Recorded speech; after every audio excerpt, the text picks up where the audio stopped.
बिस्मिल्लाहिर्रहमानिर्रहीम। अस्सलाम वालेकुम दोस्तों, मैं हूं इदरीस खान और आप मेरा यूट्यूब चैनल देख रहे हैं। आज मैं आपके साथ बात करने वाला हूं उस तारीख साज जलसे का, उस अवामी जलसे का, उस अवामी पावर शो का जो इमरान खान साहब ने गुज़िश्ता रात जो है जुनूबी पंजाब के अंदर उनके दो जलसे थे। एक लोधरा में था और दूसरा जलसा जो है मुजफ्फरगढ़ की तहसील अलीपुर में था। और वो जो अलीपुर का जलसा था वो जुनूबी पंजाब की तारीख का, जुनूबी पंजाब की हिस्ट्री का सबसे बड़ा जलसा था, जिस जलसे के अंदर कप्तान ने एस्टेब्लिशमेंट और चीफ इलेक्शन कमिश्नर को रगड़ के रख दिया, उनको जो है अपना खरी खरी सुना दी। और उन्होंने उसके साथ साथ मिस्टर एक्स को भी वार्निंग दी है और उनको कहा है कि आप अगर गद्दारी कर रहे हैं, आप जिस तरह से इंतखाबात को मैनेज कर रहे हैं, जिस तरह से आप शरीफ खानदान के गुलाम बने हुए हैं, तो ये नहीं चलेगा। और उन्होंने कहा कि जी अगर आप इस तरह करके भी अगर इलेक्शन जीतना चाहेंगे, मगर हम आपको जीतने नहीं देंगे।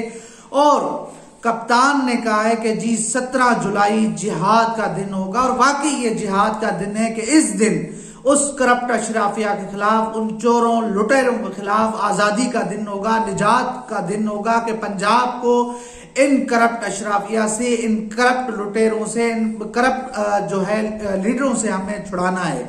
अब हो क्या रहा है, कप्तान ने तो एक बड़ा जलसा कर दिया और उसके साथ साथ वहां पे जलसा हुआ जनाब मरियम नवाज साहिबा का। और वो जलसा क्या था, जलसे के अंदर कुछ लोग थे, ज्यादा आवाम नहीं निकल रही, ज्यादा आवाम उनके साथ खड़ी नहीं हुई। जिस तरह से उन्होंने महंगाई का तूफान लेकर आए, उसके साथ साथ आपने देखा कि जिस तरह से इमरान खान साहब को निकाला गया और उसके अंदर इस खानदान और सिंध के अंदर जो सिंध की बर्बादी में जो सबसे बड़ा जिम्मेदार और बड़ा जो है वो जरदारी खानदान है। जरदारी खानदान ने सिंध को तबाह बर्बाद कर दिया है, सिंध का बेड़ा गर्क कर दिया है। आप देखें कि कराची जो पूरे मुल्क को चलाता है, जिसके ऊपर पूरा मुल्क पलता है, आज वो डूब गया है। और उसमें सबसे बड़ा किरदार जरदारी का है, जरदारी के जो मालशिए हैं और उसके जो पिट्ठू हैं उनका किरदार है। अब देखना होगा कि ये अवाम अब संभलती है या फिर नहीं। ये 17 जुलाई को हमें पता चलेगा कि वो हक सच का साथ देती है या फिर नहीं। आया कि वाकई वो वोट जो है कप्तान को देते हैं या फिर करप्ट अशराफिया को देते हैं, ये हमें उस दिन पता चल जाएगा। मगर जिस तरह से इमरान खान साहब के जलसे हो रहे हैं, बड़े बड़े जलसे हो रहे हैं छोटे छोटे शहरों में, वहां पर इतने वसाइल नहीं है, वहां पर इतनी जो है अपना ट्रांसपोर्ट का बंदोबस्त नहीं है, लोगों में इतना शऊर नहीं है। मगर कप्तान के जलसों में लोग घरों से निकल आए। पूरा जुनूबी पंजाब इस वक्त जागा हुआ है। जहां जहां पर ज़िमनी इंतखाबात हो रहे हैं वहां पर एक ही नारा लग रहा है कि आमिर की गुलामी नामंजूर, आमिर की गुलामी नामंजूर। अब देखना होगा कि 17 जुलाई को आखिर होता क्या है, कि आया कि वाकई जो है अपना मिस्टर एक्स जो है वो करप्शन का अपना धांधली करता है। क्योंकि कप्तान ने कहा है कि जी 17 जुलाई को अपना मिस्टर एक्स और चीफ इलेक्शन कमिश्नर वो जो है अपना हमजा शहबाज और मरियम नवाज के साथ बैठकर, उनकी गुलामी में बैठकर वो जो है चीजों को मैनेज कर रहा है, धांधली कर रहा है। वो जो है अपना नताइज को तब्दील करने के हवाले से उनका मंसूबा चल रहा है। मगर उन्होंने कहा कि वो कुछ भी कर लें, मगर इस बार मैं उनको धांधली करने नहीं दूंगा। बल्कि उन्होंने कहा है कि मुझे हर पोलिंग स्टेशन पर, हर थाने के ऊपर 10 ऐसे मुजाहिद चाहिए, 10 ऐसे, उन्होंने टाइगर फोर्स का नाम दिया है, उसमें ऐसे नौजवान चाहिए जो पहरा दें, जो खुद चौकीदारी दें। क्योंकि इस वक्त चौकीदार भी चोर बना हुआ है, चौकीदार का भी जो रवैया है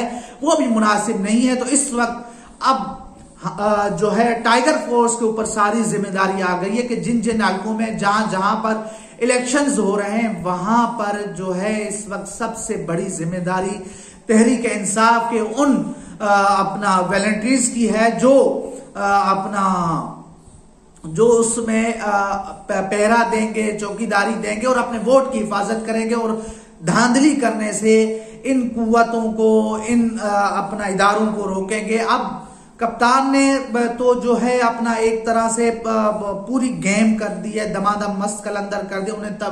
उन्होंने तो तबले जंग बजा दिए। अब देखना होगा कि ये जो पूरी कौम है उनका साथ देती है या फिर नहीं, क्योंकि रात का जलसा बहुत बड़ा जलसा था, एक तारीख साज जलसा था। आप पूरा सोशल मीडिया उठा लें और एनालिस्ट जो अपना है गैर जानिबदार जो लोग हैं उनको आप उठा के देख लें तो वो कह रहे हैं कि ये वो जलसा था जिसने तमाम जलसों के रिकॉर्ड तोड़ दिए हैं, कि एक ऐसे इलाके में लोग उठे हैं, निकले हैं, लोगों लाए। क्योंकि यहां पर आप देखें कि नून लीग के जो जलसे होते हैं, मैं आपको बताता चलूं कि वहां पर लोग बिरयानी पर आते हैं, वहां पर कोरमे पे आते हैं, वहां पर नानू पे आते हैं, वहां पर इस तरह के लोग आते हैं कि उनको 500-500 रुपया, 1,000 रुपया दे के लाया जाता है, ट्रांसपोर्ट अलग दी जाती है, फिर उनको और फैसिलिटीज अलग दी जाती है। मगर आप पूरी हिस्ट्री उठा के देख लें, जब से इमरान खान साहब ने जलसे किए हैं और ये बिलखुसूस जो है ये रिजीम चेंज के बाद आप देखें कि इमरान खान साहब के जलसों में लोग खुद आ रहे हैं,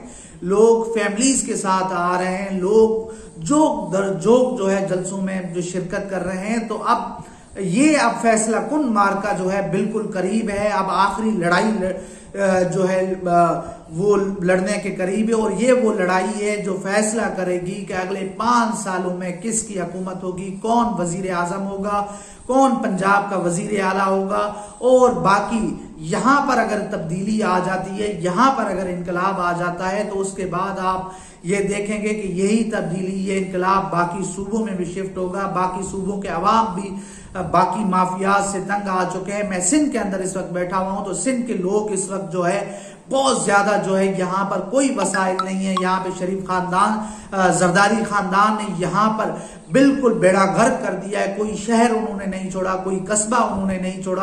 आप जहां पर भी चले जाएंगे तो कोई वसाइल नहीं है, कोई पैसा जो है तरक्याती कामों के और बाकी बजट्स के पैसे जो है खाए जाते हैं, वडेरों में बांटे जाते हैं, सरदारों में बांटे जाते हैं और ठेकेदार, मशीर, वजीर ये सब खा जाते हैं, पीएस खा जाते हैं। तो यहाँ पर कोई तरक्की नहीं हो रही, बल्कि ये सिंध और पीछे जा रहा है। ये अपना मोन जो दड़ो जो एक वो है उस दौर में जा रहा है। तो अब अवाम को फैसला करना होगा और इमरान खान साहब का साथ देना होगा। और उसके साथ साथ जो एहसन इकबाल साहब है उनके हवाले से जनाब वो जो लिफाफा सहाफी हैं, वो जो एक पूरी ब्रिगेड है, वो गाली गलोच की वो जो एक है, उन्होंने इसके ऊपर बड़ा तमाशा मचाया। बहरा में जो उनके साथ हुआ कि जी उस फैमिली के साथ उसको कुचल दो, उनको मार दो, उनको सरेआम फांसी दे दो, उनके साथ ये कर दो, वो कर दो। मगर उन्होंने तो एक छोटा क्लिप जो है वायरल किया। असल क्या हुआ था? असल बात ये थी कि वो तो उनके साथ बातचीत कर रही थी वो फैमिली के जिस तरह से बातचीत करते, मगर हुआ क्या? हुआ ये कि जी एहसन इकबाल साहब ने बदतमीजी की। एहसन इकबाल साहब ने कहा कि जी इमरान खान साहब नवाज शरीफ की जूती के बराबर नहीं है। तो उसके बाद उस खानदान ने चोर चोर के नारे लगाए, आप चोर है। उन्होंने कहा आप चोर का साथ दे रहे हैं, चले आप रसूल साहब आप चोर नहीं है, आप महान है, आप पेश इमाम है मस्जिद के। हम समझ लेते हैं कि आप पेश इमाम है मस्जिद के, आप बड़ी गलती हो गई है कि आपको कहा है कि जी आप जो है चोर है। ये बहुत बड़ा जुल्म हो गया है कि आपने एक इमाम पेश इमाम को जो है आपने चोर कह दिया है। ये बड़ी नाइंसाफी है और इसके ऊपर कोई माफी नहीं मिलनी चाहिए अगर वो इमाम है, पेश इमाम है मस्जिद के। तो दूसरी बात यह है कि उन्होंने कहा कि इमरान खान जो है नवाज शरीफ की जूती के बराबर नहीं है। वाकई नहीं है भाई, वो तो चोर है, वो तो डाकू है, ये गरीब लीडर है, ये अवामी लीडर है। इसका बनी गाला के अलावा तो घर नहीं है, इनकी कोई जायदादें नहीं है, इनके कोई जो है बंगले नहीं है, इनका कोई जाति उमरा नहीं है, इनके बाहर कोई सिरे महल नहीं है, इनके कोई वहां पर फ्लैट्स नहीं है।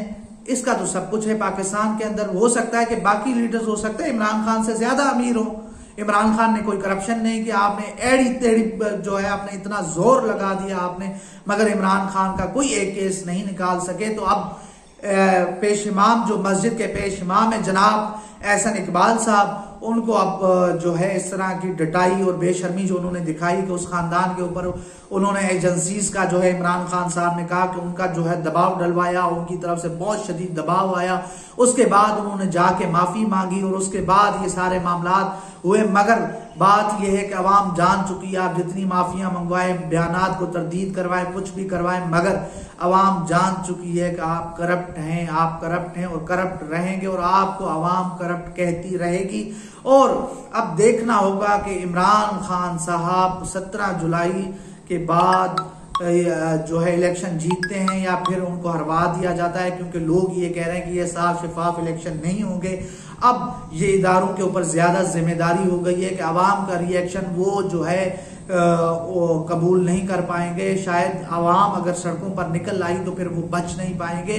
तो ये अब उनको सोचना होगा, और इस हवाले से अब जो भी खबर होगी, जो भी अपडेट होगी, मैं आपके साथ जरूर शेयर करूंगा। तब तक के लिए अल्लाह हाफिज।